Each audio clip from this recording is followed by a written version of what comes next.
Get more analysis on this now with Ulrich Bruckner. He is a professor of European Studies at Stanford University in Berlin. Thanks very much for being with us.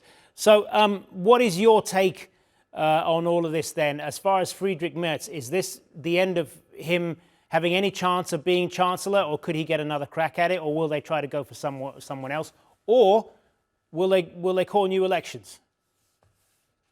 Well, the German constitution is very clear. They have a three-phase procedure for cases like this, although it has never happened and it is historical, and it's a major blow for someone who announced that his leadership will make a difference, and not only for Germany, but he wants to be a strong leader in Europe, that this is a terrible start and it damaged his reputation. But having said this, it can even be that all the different party groups in the German parliament agree to have a second try this afternoon or tomorrow or by Friday. And then people will not remember in the future that it was a bad start if Friedrich Merz lives up to what he has promised. Germany is really at something of a crossroads here, isn't it?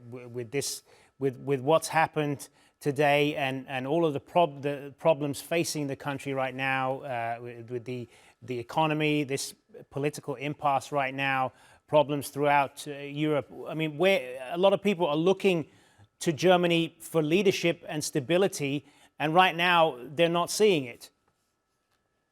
Well, I wouldn't go as far as calling this a constitutional crisis or the end of Germany as we know it.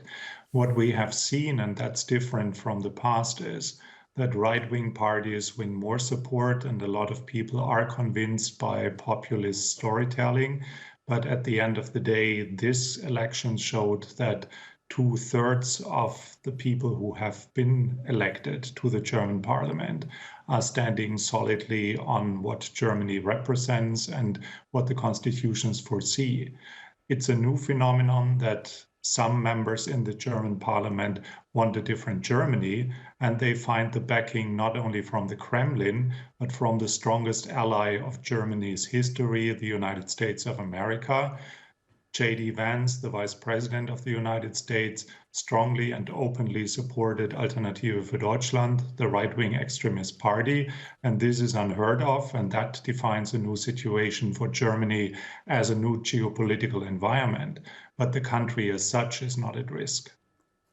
You mentioned earlier that there'll be another vote on Friday, and if it's possible that Friedrich Merz could get the votes this time around, then he becomes chancellor. And then, as you said, what's happened today will just be a kind of footnote in history. Regardless of whether or not that happens, how much of this is down to Friedrich Merz himself and his leadership qualities? I mean, how much responsibility does he bear for this? Well, he just turned 70, and he has been waiting for 2 decades. When he first tried to become chancellor, it was Angela Merkel, and it took him totally by surprise that nobody from East Germany would win the campaign for becoming the chancellor of Germany, while he saw himself as a much better and more qualified candidate. And this arrogance of being a man from the West who is superior over a woman from the East, this is still a stigma that a lot of people remember. And he appears as some sort of an old school leader who just makes statements without doing his homework, because apparently both strong men, the one in the Social Democrat camp and the one in the conservative camp, didn't form their troops to make it a smooth beginning of a not so grand coalition. Good to get your perspective, Ulrich Bruckner. Thanks very much for being with us.